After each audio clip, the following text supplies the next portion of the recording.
কোনো এক শুভাকাঙ্ক্ষী কমেন্ট করেছেন, ম্যাডাম, আমার গোপনাঙ্গ কালো হয়ে গিয়েছে। এখন আমি কি করতে পারি বা এটা ঠিক করার উপায় কি? ধন্যবাদ ভাইয়া সুন্দর একটা কমেন্ট করার জন্য। দেশের এবং প্রবাসের ভাই বোনদের প্রতি সালাম। আসসালামু আলাইকুম। আমি প্রভাষক ডাক্তার রিক্তা পারভিন, হোমিওপ্যাথি এবং আয়ুর্বেদিক চিকিৎসক, চেম্বার সেবা হোমিও কমপ্লেক্স অ্যান্ড সেবা ডিজিটাল ল্যাব, উপজেলা মডেল মসজিদের পূর্ব পাশে, শিমুলিয়া, মাগুরা। কোনো এক শুভাকাঙ্ক্ষী কমেন্ট করেছেন, ম্যাডাম, আমার গোপনাঙ্গ কালো হয়ে গিয়েছে। এখন আমি কি করতে পারি বা এটা ঠিক করার উপায় কি? এখন নারী পুরুষ উভয় সচেতন এবং সৌন্দর্য প্রিয়। গোপনাঙ্গের কালো দাগ নিয়ে নারী পুরুষ উভয়ই অনেক দুশ্চিন্তা থাকে এবং দুশ্চিন্তাগ্রস্ত হয়। অনেক পুরুষ এমন ভাবে বলে থাকেন যে আমার স্ত্রীর গোপনাঙ্গ এমন পরিমাণ কালো হয়েছে যে আমি তার দিকে তাকিয়ে সহবাস করতে পারি না, আমাকে অন্যদিকে তাকিয়ে থাকতে হয়। অনেক মেয়েরাও কিন্তু বলে থাকে যে তার হাজবেন্ডের বা তার স্বামীর গোপনাঙ্গ অত্যন্ত কালো হয়ে গেছে, কিন্তু কেউ কাউকে বলতে পারে না। এমনও দেখা গেছে যে গোপন অঙ্গের এই কালো দাগ নিয়ে অনেক স্বামী পরকীয়ায় লিপ্ত হয়েছে এবং দ্বিতীয়বার সে বিবাহ বন্ধনে আবদ্ধ হয়েছে, কিন্তু স্ত্রীকে বলতে বলতে পারে না বা বুঝতে দেয় না। পরে কিন্তু ঠিকই বোঝা যায় যে সমস্যাটা এটাই। অনেকে একটু লজ্জা পেয়ে থাকে, এটা কাউকে বলতে চায় না, এমনই একটা গোপন বিষয় এটা। কিন্তু আসলে আসলে কি গোপনাঙ্গের কালো দাগ কোনো একটা রোগ? এটা কিন্তু কোনো রোগ না। এটা অনেকেরই হয়ে থাকে, বিভিন্ন কারণে হয়ে থাকে। এটা শরীরের একটা স্বাভাবিক বৈচিত্র্যের একটা অংশ।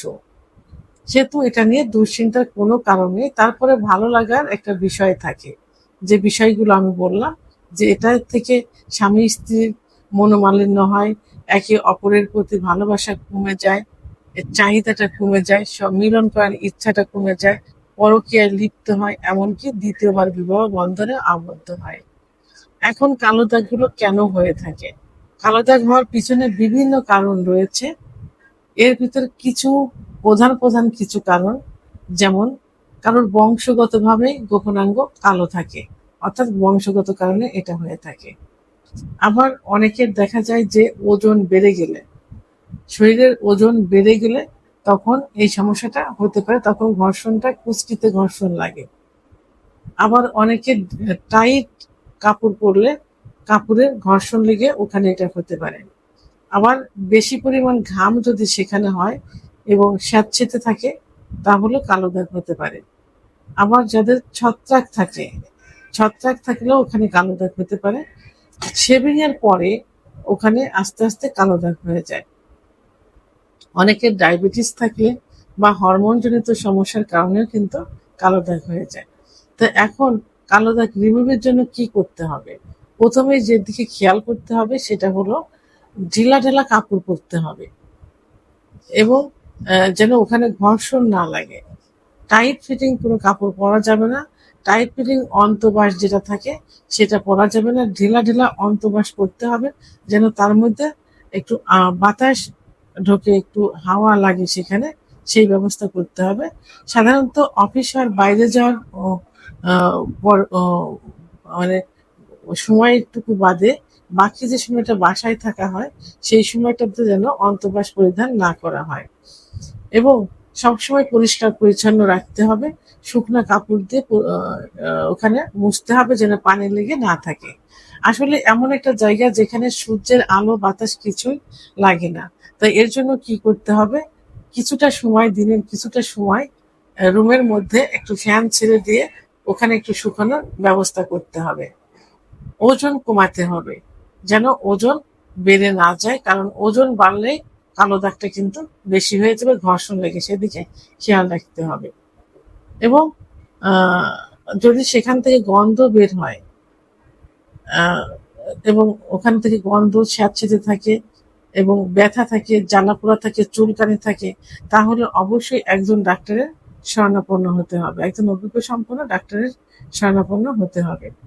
তো ডাক্তারের চিকিৎসা নিলে এটা ইনশাল্লাহ ঠিক হয়ে যাবে, যদি বংশগত না হয়ে থাকে।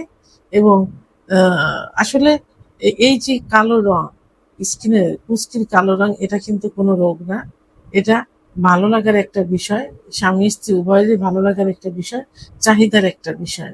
তো এখানে সমস্যা হলে আপনারা অবশ্যই একজন ডাক্তারের শরণাপন্ন হতে পারেন। সর্বোপরি এটা বলবো যে বাজারে কিছু কিছু ক্রিম কিনতে পাওয়া যায়, যে ক্রিমগুলোতে কেমিক্যাল থাকে, কেমিক্যালের কিন্তু ত্বকের জন্য অত্যন্ত ক্ষতিকর। এই জন্য ক্রিমগুলো অজানাভাবে ক্রয় করা যাবে না বা ব্যবহার করা যাবে না। হোমিওপ্যাথিতে অনেক সুন্দর সুন্দর মেডিসিন রয়েছে, হোমিওপ্যাথি আয়ুর্বেদিকে যে মেডিসিনগুলো ব্যবহার করলে এই কালো দাগ রিমুভ হয়ে যাবে। এবং আয়ুর্বেদিকে কিছু ওষুধ এবং কিছু রেমেডি আছে, যে রেমেডিগুলো ওখানে ব্যবহার করলে মুখে যেমন ফেস ওয়াশ ব্যবহার করে, রেমেডি ব্যবহার করে, সেভাবে ওখানেও কিছু রেমেডি আছে, রেমেডি আয়ুর্বেদিকে তৈরি করে ব্যবহার করলে কালো দাগ রিমুভ হয়ে যাবে। সর্বোপরি যদি আমার চিকিৎসার প্রয়োজন হয়ে থাকে, এখানে কমেন্ট বক্সে লাস্টে 58 নাম্বার আমার হোয়াটসঅ্যাপ নাম্বার, আমার সঙ্গে যোগাযোগ করুন, ইনশাল্লাহ সঠিক একটা চিকিৎসা দেওয়ার চেষ্টা করব। ভিডিওটি সম্পর্কে যদি কোনো মতামত থেকে থাকে অবশ্যই কমেন্টসের মাধ্যমে জানাবেন। আর ভিডিওটি ভালো লাগলে লাইক, কমেন্ট, সাবস্ক্রাইব করে আমার সঙ্গে থাকুন। আল্লাহ হাফেজ।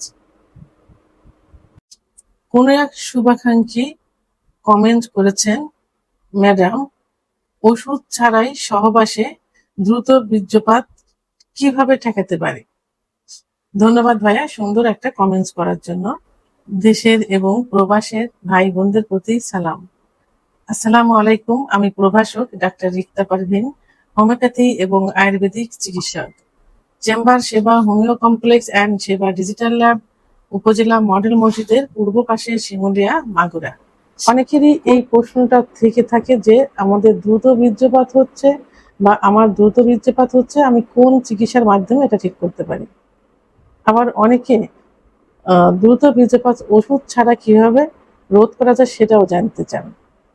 আসলে কিছু কিছু সমস্যা আছে যেটা ওষুধ ছাড়াও কিন্তু ঠিক করা যায়, যদি আমরা সঠিকভাবে সচেতন হয়ে থাকি। অনেকেরই ধারণা যে দ্রুত বীর্যপাত যৌন অক্ষমতা, কিন্তু আসলে না, এটা যৌন অক্ষমতা না। এটা এমন একটা অবস্থা যে অবস্থানে নিজের ইচ্ছার বাইরে বীর্য বেরিয়ে যায়, অর্থাৎ সহবাসের মুহূর্তে। আর দ্রুত বীর্যপাত একটা চিকিৎসা যোগ্য সমস্যা, এটা কিন্তু ঠিক করা যায়, চিকিৎসার মাধ্যমে ঠিক করা যায়।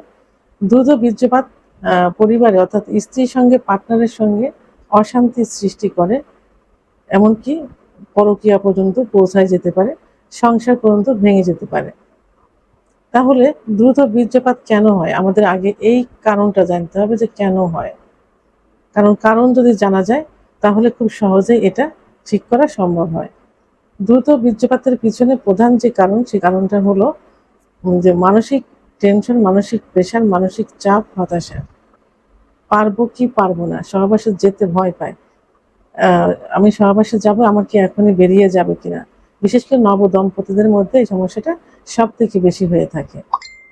এরপর পার্টনারের সাথে যদি সম্পর্কের অবনতি থাকে, যদি পছন্দ হচ্ছে না, পছন্দের বাইরে মনোমালিন্য থেকে থাকে, সেক্ষেত্রেও কিন্তু দ্রুত বীর্যপাত হয়ে যায়। পর্যাপ্ত পরিমাণে ঘুম না হলে, মানসিক রিল্যাক্স না থাকলে কিন্তু এই প্রেশারটা, এই মানসিক চাপটা কমে না। এই জন্য যদি ঘুম কম হয়ে থাকে, আর ঘুমের জন্য কিন্তু পুরুষের সেক্স হরমোন টেস্টোস্টেরন হরমোনটা তৈরি হয় কিন্তু গভীর ঘুমে, অর্থাৎ রাত 10টা থেকে 4টা পর্যন্ত ঘুমোলে ভোর রাত্রে হরমোন তৈরি হয়। সেই হরমোনটা যদি তৈরি না হয় তাহলে দ্রুত বীর্যপাত হয়ে যেতে পারে। কারণ দ্রুত বীর্যপাত এটা যৌন অক্ষমতার একটা অংশের মধ্যে পড়ে, এবং সেটা টেস্টোস্টেরন হরমোন কমে গেলে এটা হয়ে থাকে। অতিরিক্ত পর্নোগ্রাফি দেখলে, অর্থাৎ পর্নোগ্রাফি দেখলে এবং অতিরিক্ত হস্তমৈথুন করলেও স্বাভাবিক রিয়েল জীবন থেকে কিন্তু দূরে সরে যায় অনেকেই। কারণ পর্নোগ্রাফির ভিডিওটা একরকম, মিলনের নিয়মটা, স্টাইলটা, তাদের ভঙ্গিটাও একরকম, আর রিয়েল লাইফে এটা কিন্তু প্রাকৃতিকভাবে যেটা হচ্ছে এটা কিন্তু অন্যরকম। তাহলে পর্নোগ্রাফিতে আসক্ত থাকলে এবং অতিরিক্ত হস্তমৈথুনের অভ্যাস থাকলে এটা দ্রুত বীর্যপাত হতে পারে। কিছু স্থায়ী রোগ থাকে, যেমন ডায়াবেটিস, উচ্চ রক্তচাপ, এখানে থাইরয়েডের সমস্যা, ইত্যাদি থাকলেও কিন্তু এই সমস্যাটা যদি নিয়ন্ত্রণ কন্ট্রোলে না থাকে তাহলে এটা হয়ে যায়। আবার কিছু এক্সারসাইজ আছে, কিছু ব্যায়াম আছে, সে ব্যায়ামগুলো যেমন না হাঁটলে এবং যোগ ব্যায়াম না করলে, এই ব্যায়ামগুলো যদি না করা যায় তাহলেও এই সমস্যাটা হয়ে যায়। পেলভিক ফ্লোরের যে কিছু এক্সারসাইজগুলো না করলেও এই সমস্যাটা হতে পারে। তাহলে কেন হলো আমি কারণগুলো বললাম। এখন এই সমাধানের জন্য কি করতে হবে? সমাধানের জন্য প্রথমে মানসিক প্রেশারটা কমাতে হবে। পারবো কি পারবো না এই ভয়টা মনের মধ্যে আনা যাবে না। একদম স্ট্রেট সহবাসে আস্তে ধীরে সহবাসে লিপ্ত হতে হবে। অবশ্যই পারবো, এইটা মনের ভিতরে রেখে আস্তে ধীরে সহবাসে লিপ্ত হতে হবে। অনেকে বেশি উত্তেজিত হয়ে যায়, এই উত্তেজিত হওয়া যাবে না। ধীর স্থিরভাবে সহবাসে যাইতে হবে। স্টপ স্টার্ট যে টেকনিক, এই টেকনিকটা অবলম্বন করতে হবে। এই টেকনিকটা হলো যখন সহবাসের হচ্ছে, মনে হচ্ছে যে এখন বীর্য বেরিয়ে যাবে, ঠিক সেই মুহূর্তে বাইরে বের করে নিয়ে আসতে হবে পুরুষাঙ্গ। আবার 15-20 সেকেন্ড পরে আবার ইন করতে হবে, আবার বাইরে আনতে হবে। এইভাবে কয়েকবার আপ ডাউন করলে কিন্তু এটা অনেকটা সময় নিয়ে সহবাস করা সম্ভব। আবার স্কুইজ টেকনিক, অর্থাৎ বীর্যপাত হয়ে যাবে ঠিক সেই মুহূর্তে লিঙ্গের যে ফোর স্কিন জায়গার নিচে যে রাউন্ড থাকে, সেই রাউন্ডে চেপে ধরতে হবে। চেপে ধরে তখন কিছু সময়ের জন্য ওইটা বন্ধ হয়ে যাবে, তখন আবার সহবাসে লিপ্ত হতে হবে। আবার যখন এই সমস্যাটা হবে আবার এটা বের করতে হবে। এইভাবে কয়েকবার করলে কিন্তু সময়টা বৃদ্ধি করা সম্ভব হবে। এবং এক্সারসাইজ করতে হবে, কেগেল এক্সারসাইজ করতে হবে। ইউটিউব চ্যানেল সার্চ দিলে পাওয়া যাবে, কেগেল এক্সারসাইজ করতে হবে। এরপর কিছু ব্যায়াম আছে, যেমন হাঁটতে হবে প্রতিদিন সকালে 30 থেকে 40 মিনিট হাঁটতে হবে, বিকালে 30 থেকে 40 মিনিট হাঁটতে হবে। যোগ ব্যায়াম করতে হবে, শ্বাসের ব্যায়াম করতে হবে এবং ঘাসের উপরে হাঁটতে হবে, শিশির পরা ঘাসের উপরে হাঁটতে হবে। সাধারণত ফজরের নামাজ পড়ে এই হাঁটলে এটা সব থেকে বেশি কার্যকারী হয়ে থাকে। এইটা করতে হবে। কিছু খাবার যেমন দুধ, ডিম, খেজুর, কাজু বাদাম, মধু, ঘি, বীজ জাতীয় যে খাবার থাকে, কুমড়ার বীজ, আনারের বীজগুলো খাইতে হবে, তরমুজের বীজ খাইতে হবে। এইভাবে এটাতে জিঙ্ক থাকে, এই খাবারগুলো খাইতে হবে। তাহলে এই এই এই যে টেকনিক প্লাস কিছু লাইফ স্টাইল, এগুলো যদি ঠিক করা যায় তাহলে কিন্তু দ্রুত বীর্যপাত রোধ করা সম্ভব হবে। কিন্তু যদি দেখা যায় যে এগুলো কোনো কিছুর মাধ্যমে সম্ভব হচ্ছে না, তখন ওষুধ অবশ্যই চিকিৎসা নিতে হবে। যদি দেখা যায় যে 5 থেকে 6 মাস কি 1 বছর হয়ে যাচ্ছে, সমস্যার সমাধান হচ্ছে না, কোনো টেকনিক অবলম্বন করে কোনোভাবেই হচ্ছে না, তখন এটাকে রোগ হিসাবে গণ্য করতে হবে এবং সেটা চিকিৎসা নিতে হবে। আর এটা চিকিৎসার যোগ্য রোগ, এটা সঠিক চিকিৎসা নিলে অবশ্যই এটা আবার ঠিক হয়ে যাবে। তবে একমাত্র হোমিওপ্যাথি এবং আয়ুর্বেদিক কিন্তু পার্শ্ব প্রতিক্রিয়া মুক্ত একটা চিকিৎসা, যেখানে অন টাইম পরিবর্তে স্থায়ী চিকিৎসার ওষুধ সব থেকে বেশি থাকে। একজন ডাক্তার যদি মনে করে যে তাকে স্থায়ী চিকিৎসা দিবেন, তাহলে কিন্তু অবশ্যই এই চিকিৎসার মাধ্যমে দেওয়া সম্ভব। অন্য কোনো চিকিৎসা পদ্ধতিতে কিন্তু এটা খুবই কম আছে। একমাত্র হোমিওপ্যাথি আয়ুর্বেদিকে পার্শ্ব প্রতিক্রিয়া মুক্তভাবে এই চিকিৎসাটা দেওয়া সম্ভব হবে। ভিডিওটি সম্পর্কে যদি কোনো মতামত থেকে থাকে অবশ্যই কমেন্টসের মাধ্যমে জানাবেন। আর ভিডিওটি ভালো লাগলে লাইক, কমেন্ট, সাবস্ক্রাইব করে আমার সঙ্গে থাকুন। আল্লাহ হাফেজ।